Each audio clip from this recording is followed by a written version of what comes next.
కానాను దేశం ఇశ్రాయేలీయులకు వారసత్వంగా వచ్చింది.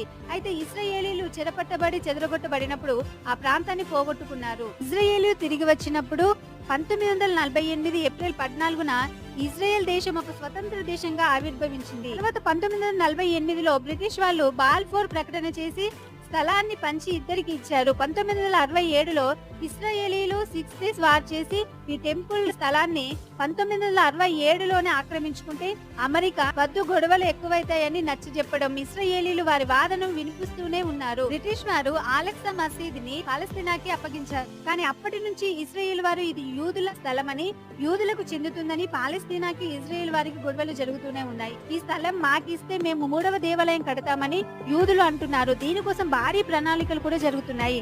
ప్లాన్ డిజైన్ కూడా జరిగిపోయిందని అంటున్నారు. ఇక్కడ 3వ దేవాలయం కట్టాలని ఇజ్రాయెల్ అనుకుంటున్నారు. దీనికి అనేకమైనటువంటి క్రైస్తవ దేశాలు కూడా సపోర్ట్ చేస్తున్నాయి.